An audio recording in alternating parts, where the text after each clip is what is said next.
लोकसभा के अध्यक्ष और सम्मेलन के माननीय सभापति श्री ओम बिरला जी से निवेदन है कि वो समापन उद्बोधन में अपने विचार साझा करके हमें अनुग्रहित करें।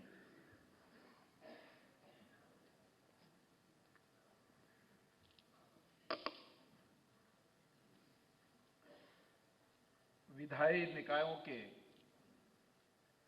पीठासीन अधिकारियों के 2 दिवसीय सम्मेलन के समापन समारोह में हमारे बीच में पधारी उत्तराखंड की महामहिम राज्यपाल श्री बेबी रानी मौर्य जी, जिन्होंने हम सबको दोबारा आमंत्रित किया है। 2 दिन तक सम्मेलन में हम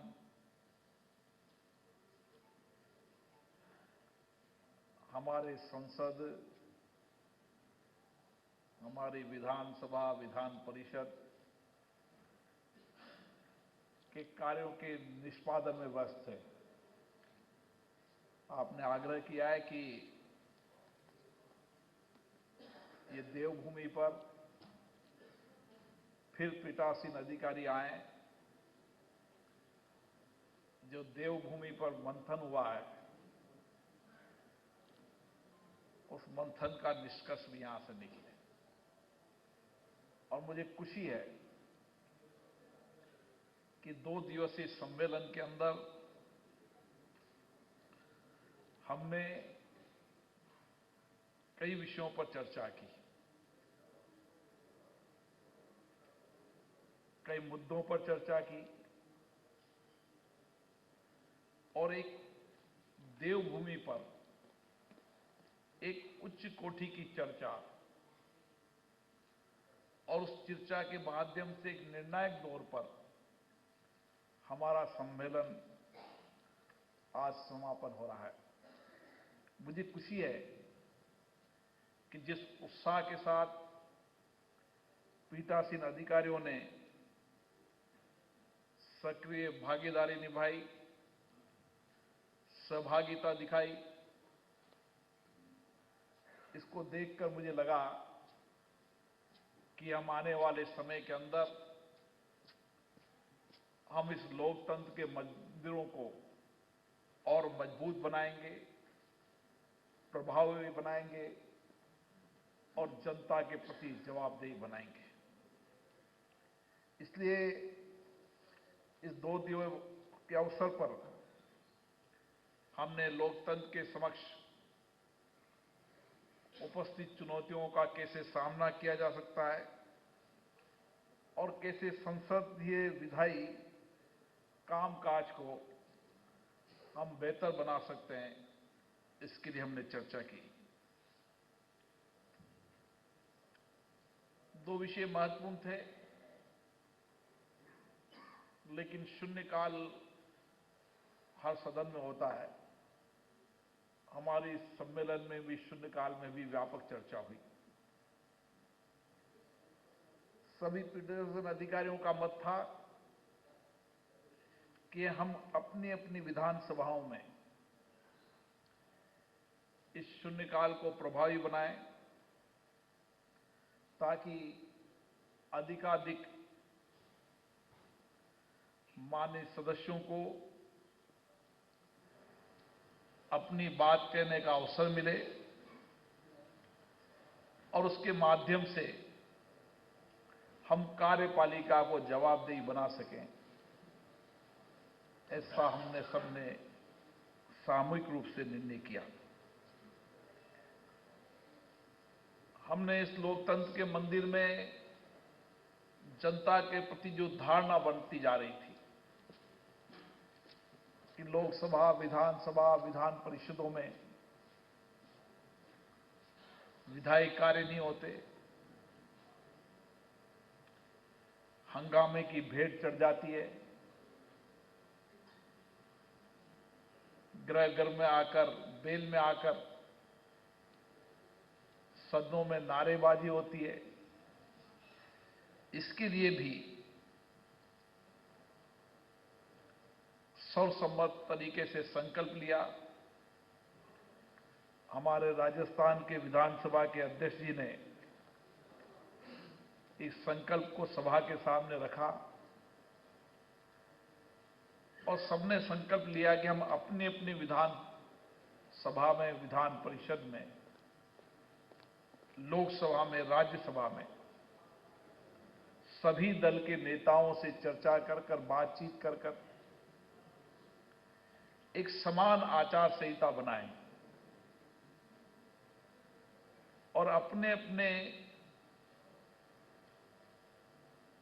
लोकतंत्र के मंदिर में एक प्रभावी और निर्णायक और कठोर नियम बने ताकि सदन की कार्रवाई ठीक ढंग से चल सके। इस सम्मेलन में यह भी चर्चा की गई कि विधायी संस्थाओं में हमारे कई विधायी साधन में अलग अलग रूल्स और नियम हैं। हम कैसे प्रयास कर सकते हैं कि एक सामंजस्य, एक रूपता हमारे इन विषयों को लेकर बनाई जा सके। इसके लिए एक कमेटी भी बनाई गई। हमारे बिहार के अध्यक्ष जी ने इस विषय पर प्रस्ताव रखा, सभी मान्य सदस्यों ने विचार रखे और इस पर हम बहुत शीघ्र अंतिम निर्णय की दिशा की ओर बढ़ेंगे। देश में डिजिटल का युग है और इस डिजिटल के युग में हमारे लोकतंत्र के मंदिर भी प्रौद्योगिकी का अधिकतम उपयोग कर सके और इसके लिए सूचना और संचार प्रौद्योगिकी को एक प्लेटफॉर्म पर लाकर, जिसका लोकसभा संचालन करे और सभी विधानसभा में डिजिटलीकरण हो। जनप्रतिनिधियों और में जनता के चुने प्रतिनिधि होते हैं और उनसे जनता का संवाद, संपर्क उनका महत्ता कार्य होता है। लेकिन विधान सभाओं, लोकसभा और राज्यसभाओं में भी हम जनप्रतिनिधियों के बदलते परिप्रेक्ष्य में जनता के सामने कानून बनाते समय अपने अपने सभासद में किस तरीके से उनकी कैपेसिटी बिल्डिंग की जाए, इसके लिए भी हमने निर्णय किया कि हम विधायकों का, सांसदों का लगातार प्रशिक्षण करेंगे। बेहतरीन तरह की हमारी लोकतांत्रिक प्रक्रिया है, उसको विधानसभा, लोकसभा के अंदर ठीक से कानून बनाने में भी भागीदारी रहे और विधायी कार्यों के अंदर भी हम गुणवत्तापूर्वक अपनी बात सदन के माध्यम से जनता के बीच में रख सकें। और इसीलिए लोकसभा और विधानसभा मिलकर सभी जनप्रतिनिधियों की क्षमता निर्माण करने के लिए हमारी लोकसभा की संस्था लगातार विधानसभा से मिलकर इस कार्य को करेगी और हमारी कोशिश है कि हम आने वाले समय के अंदर हम जनप्रतिनिधियों के विधायी कार्य में और उनके अपने अपने सदनों में उनकी गुणवत्ता को बढ़ाने में कारगर साबित होंगे। इस सम्मेलन में यह भी विचार हुआ कि अपनी अपनी विधानसभा, विधान परिषद, लोकसभा में उत्कृष्ट विधायक व सांसद जिन्होंने सदन की मर्यादाओं को रखते हुए एक गुणवत्तापूर्वक विधानसभा में अपने विषय को रखा, उनको सर्वश्रेष्ठ विधानसभा लोकसभा का सर्वश्रेष्ठ जनप्रतिनिधि का सम्मान करें, ऐसा सभी लोगों ने एक मत से बना। हमारे लिए चिंता का विषय, हम उत्तर प्रदेश में बैठेंगे, फिर विचार करेंगे, राज्य के मुख्यमंत्रियों, राज्य की सरकारों से भी चर्चा करेंगे कि किस तरीके से हम विधानसभा और विधान परिषद, लोकसभा, राज्यसभा की बैठकों की संख्या को बढ़ा सकें, क्योंकि हमारे लिए बहुत चिंता का विषय है। कई विधानसभाओं में जिस तरीके से लगातार बैठकों की संख्या घटती जा रही है, और हमारे कई बार पीठासीन अधिकारी सम्मेलन में इस बात पर गहरी चिंता की है कि हम कम से कम एक मिनिमम डेट, मिनिमम समय तो कम से कम विधानसभाएं चले, विधान परिषद चले, ताकि सरकार पर भी नियंत्रण हो सके और कार्यपालिका पर भी प्रभावी नियंत्रण हो सके। विधानसभा, लोकसभा शासन प्रशासन में पारदर्शिता लाने का काम करती है। जिस राज्य में, जिस देश में विधानसभाएं, लोकसभाएं ज्यादा चलेगी, वहां के शासन में भी और प्रशासन में भी पारदर्शिता भी आएगी और जवाबदेही भी आएगी। इसके लिए भी हम सब मिलकर सामूहिक रूप से इसके लिए प्रयास कर रहे हैं। एक विषय बहुत गंभीर है, जिस विषय पर बड़ी सारगर्भित, बड़ी उच्च कोटि की चर्चा आज हुई। मैं कई देशों के अंदर अभी मेरा जाना हुआ, लेकिन आज मुझे इस देवभूमि पर पहली बार इस सम्मेलन की अध्यक्षता करते हुए खुशी हो रही है कि जिस तरीके की चर्चा, उच्च कोटि की चर्चा, संवाद, वाद विवाद आज इस देहरादून की धरती पर आए। मुझे विश्वास है कि आज भी दुनिया के अंदर भारत सबसे बड़ा लोकतंत्र देश है, और आने वाली समय के अंदर हमारे राज्य के विधान सभा, विधान परिषद और लोकसभा की गुणवत्ता और हमारे जनप्रतिनिधियों का स्तर भी विश्व के अंदर सबसे उच्च कोटि का होगा। और यही हमारा संकल्प है कि हम हमारी संसदीय मर्यादाओं को उच्च कोटि का बनाएं, वहां होने वाली चर्चाओं को गुणवत्तापूर्वक, सारगर्भित, उच्च कोटि की बनाएं, और आज का सम्मेलन इसके लिए विशेष रूप से प्रभावी है। और इसीलिए संविधान की 10वीं अनुसूची और अध्यक्ष की भूमिका पर हम सबने हमारी खुद की भूमिका कैसी हो, दल बदल कानून में अध्यक्ष की भूमिका कैसी हो, उसकी चर्चा इस सम्मेलन में हुई। और सम्मेलन में इस बात के निर्णय की दौर पर पहुंचे कि अध्यक्षीय पद जिस सम्मान के साथ देश और प्रदेश देखता है, उसी प्रतिष्ठापूर्ण तरीके से हमारे निर्णय भी हों। और ये दल बदल कानून, जिसमें बड़ी शक्तियां अध्यक्ष को दी गई है, मुझे लगता है कि आज के मंथन, आज के चर्चा के बाद हम सब इस निष्कर्ष पर पहुंचेंगे कि हमारी अध्यक्ष की भूमिका, जो सम्मान हमारा जनता में है, हम उस तरीके के निर्णायक और निष्पक्ष फैसले करेंगे, निर्णय करेंगे, ताकि हमारी निष्पक्षता पर कोई सवाल न उठे।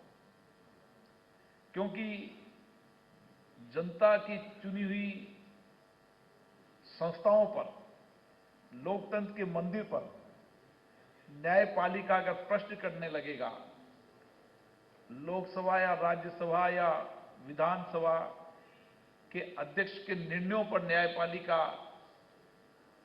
अगर कुछ टिप्पणी करने लगेगा, तो यह हम सबके लिए चिंता का विषय है। इसलिए हमने हमारी भूमिका कैसी हो, इस पर भी हमने बहुत गंभीरता से विचार किया। मुझे आशा है कि आने वाले समय में हम पीठासीन अधिकारियों के हुए निर्णयों पर अध्यक्ष पद की मर्यादा और प्रतिष्ठा को बढ़ाने का काम करेंगे और किस तरीके से हमारा निर्णय निष्पक्ष हो, निर्बाध हो, इसका प्रयास करेंगे। इसी तरीके से हमारी संसद की लाइब्रेरी, कई विधानसभाओं की लाइब्रेरी, लोकसभा के अंदर 1858 से लेकर अभी तक 40 लाख प्रलेख दस्तावेजों का हमने डिजिटल करने का काम किया है। हमारी कोशिश है कि ये डिजिटल लाइब्रेरी का लाभ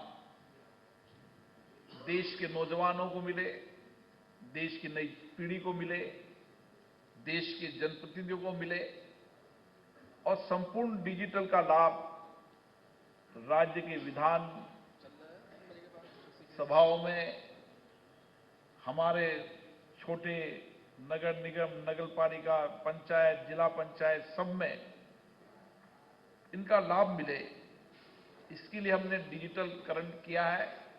हम आने वाले समय में कोशिश करेंगे कि राज्य की विधानसभाओं ने बहुत बेहतरीन तरीके से अपनी अपनी विधानसभाओं को डिजिटलीकरण करने का काम किया है, पेपरलेस करने का काम किया है, अपनी अपनी लाइब्रेरी को डिजिटल बनाने का काम किया है। लोकसभा इसके लिए निश्चित रूप से सभी राज्य की विधानसभाओं को सहयोग करेगी ताकि उनकी लाइब्रेरी डिजिटल बन सके और उसका लाभ देश की जनता को मिल सके। 28 अगस्त 2019 को जो हमारी बैठक हुई थी, उसमें कुछ कमेटियां बनी थी जिनके निर्णय हम उत्तर प्रदेश की होने वाले सम्मेलन में मिलेंगे और निश्चित रूप से हम उस पर अंतिम निर्णय पर पहुंचेंगे। ये सम्मेलन 1921 में शुरू हुआ और 2021 में इस सम्मेलन को 100 वर्ष होने आ रहे हैं। हमने आज निर्णय किया है कि 2021 हमारे जब 100 वर्ष सम्मेलन को हो रहे हैं तो उनका शताब्दी वर्ष मनाएं और इस शताब्दी वर्ष में सभी राज्यों के विधान परिषद, विधानसभाओं में और उसका फिर अंतिम समापन लोकसभा में हो ताकि हमारी उच्च कोटि की लोकतंत्र की परंपराएं, मर्यादाएं, हमारे सदनों की मर्यादाएं देश की जनता में हुए, देश की जनता को बताने का काम करें। मैं इस मौके पर, इस देवभूमि पर उत्तराखंड के विधानसभा के अध्यक्ष श्री प्रेमचंद जी अग्रवाल साहब को बहुत बधाई देता हूं, जिन्होंने बेहतरीन सम्मेलन का आयोजन किया। एक तो स्थान का महत्व होता है और स्थान के महत्व होने के कारण ये स्थान देवभूमि का है, तो देवभूमि के स्थान के कारण ही हमारी चर्चा भी सारगर्भित हुई, निर्णायक हुई और उसके साथ उनका बेहतरीन इंतजाम। इसके लिए मैं विधानसभा के अध्यक्ष, उनके सचिवालय की पूरी टीम को धन्यवाद देना चाहता हूं। राज्य के मुख्यमंत्री त्रिवेंद्र सिंह रावत जी को, उनकी सरकार को और विशेष रूप से आज हमारे बीच में पधारी महामहिम राज्यपाल महोदय को, जिनका मन था कि सभी पीठासीन अधिकारी कम से कम इस देवभूमि पर आए तो 3 दिन यहाँ की यात्रा करके जाए, 4 धाम की। आपने मैं निमंत्रण दिया है, आप निश्चित रहिए। अब हम वर्ष में 4 बार मिलते हैं, हम और संवाद और चर्चा करेंगे। हमारी आईपीयू की, सीपीए की मीटिंग वर्ष में 2 बार होती है। हमने भी हमारा कैलेंडर बनाया है कि जिसमें हम सब लोग समय समय पर मिलेंगे, चर्चा करेंगे, संवाद करेंगे और कुछ फैसलों पर निर्णय कर इस लोकतंत्र के मंदिर को बहुत मजबूत बनाने का काम करेंगे।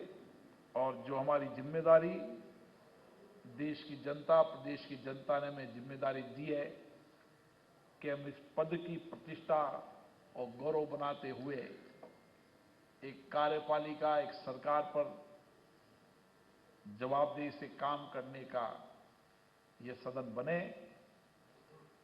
सरकार और कार्यपालिका पारदर्शिता आए, उसमें सदन का महत्वपूर्ण रूप से योगदान रहे, इसके लिए हम सभी माननीय पीठासीन अधिकारी एक साथ, एक संकल्प के साथ यहां से जा रहे हैं। और ये देवभूमि का संकल्प हमें नए विचारों के साथ नई ऊर्जा देगा, नई शक्ति देगा, नया संचार देगा, ताकि हम भारत के इस मजबूत लोकतंत्र को और प्रभावी बना सके। आप सबको बहुत बहुत धन्यवाद, बहुत बहुत साधुवाद।